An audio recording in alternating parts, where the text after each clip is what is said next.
कि जो आपके ऊपर कर्मों का ब्याज लगेगा। तो जब हम संत की शरण में जाएंगे, जब संत का शासन हमारे ऊपर होगा, तो हमारे ऊपर जो कर्मों का ब्याज लगता है वो नहीं लगेगा। उसके लिए भी संत को शरण में जाना पड़ेगा।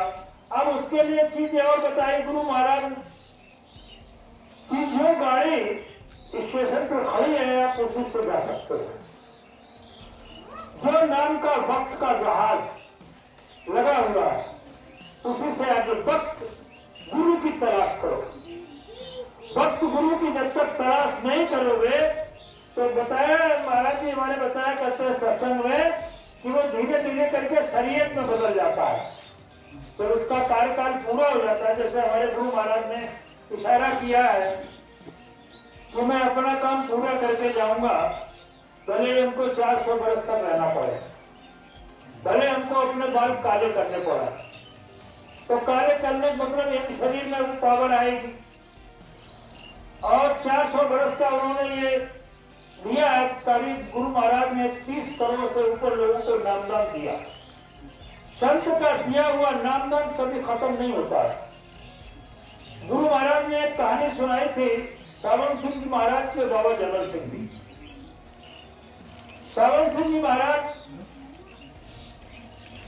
फौज में थे, ऊंचे ओहदे पे थे। एक बार क्या हुआ, उनके साहिब ने उनके जो घोड़े की देखभाल करता था उसके गर्दन के बाल काट दिए।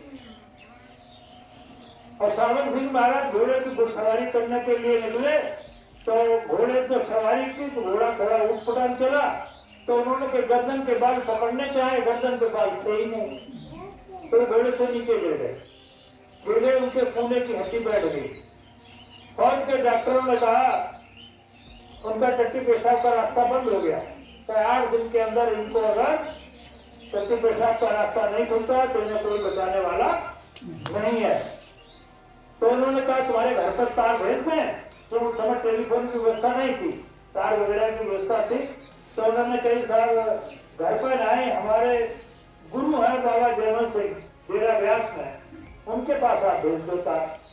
तो तार साहब वहां भेज दिया गया। जब तार पहुंचा, बाबा जयमल सिंह ने वो तार देखा, ऐसे पलट के रख दिया और आंख बंद करके वो यमदूत उनकी जीवात्मा को लेने आ रहे थे, उनसे उनकी बात होने लगी। तो वो कह रहे हमें आदेश मिला है, हम तो लेकर जाएंगे। वो कह रहे भाई रहने दो, मत ले जाओ। खैर गुरु की ताकत अलग होती है,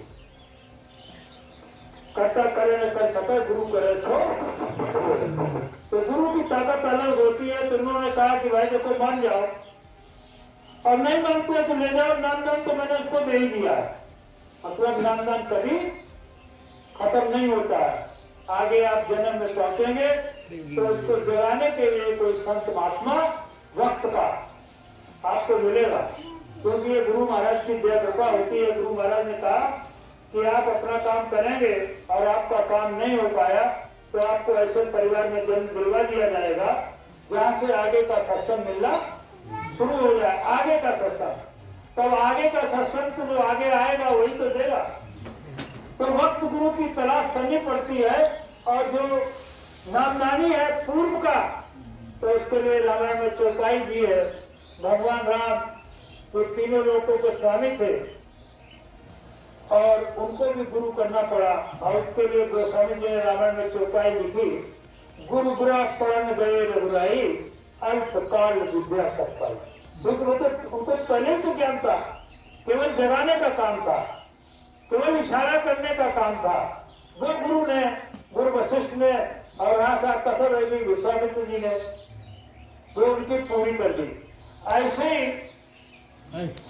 ये मालिक की जय प्रति हमारे प्रेमी सत्संगी सीतापुर के बदाऊं के समापन से आ रहे थे। तो 108 दिन का काफिला था, जैसे 108 दिन का काफिला उस समय चल रहा है। तो हमारे आप लोग कुछ लोग मोबाइल चलाते हैं, तो उनका जब महाराज जी का कार्यक्रम होता है तो 3 लोग प्रार्थना बोलते हैं।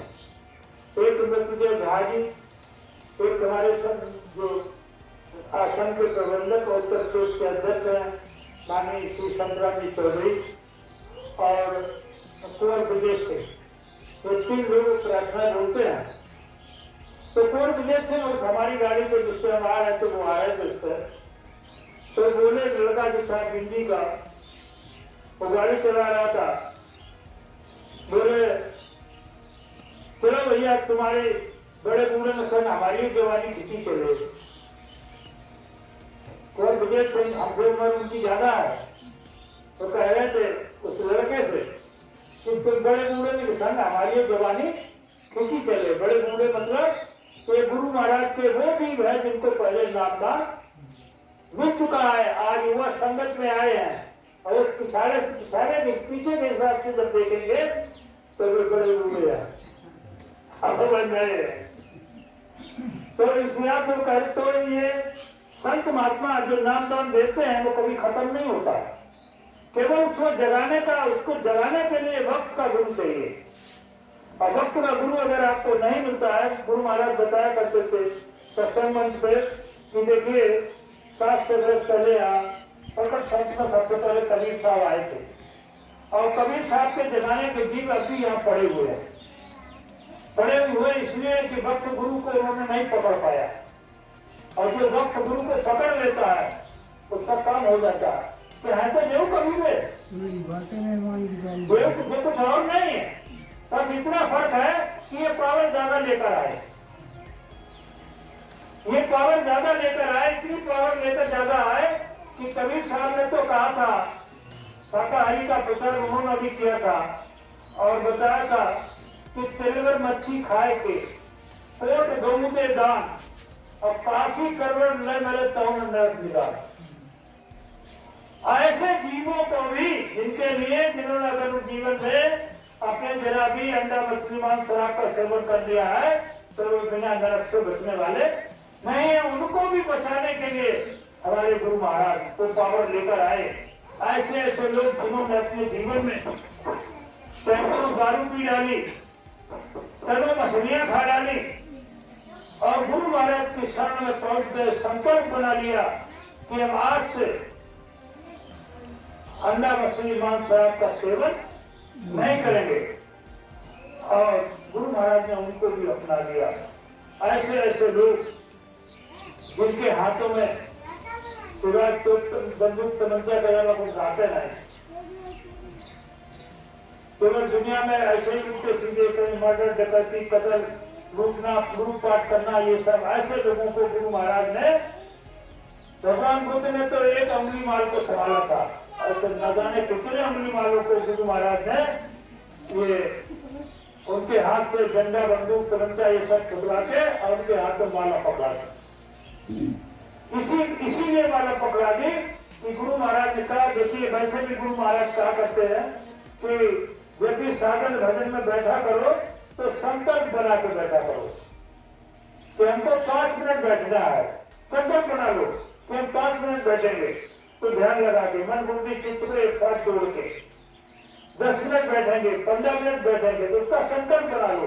जब संकल्प बना लोगे तो संकल्प सिद्ध होगा, और संकल्प नहीं बनाओगे ऐसे ही बैठ रहे हो, मन उच्चन लगो, पता लगो अभी थोड़ी देर पहले ध्यान भजन करवाया गया, कुछ लोग ऐसे भी हो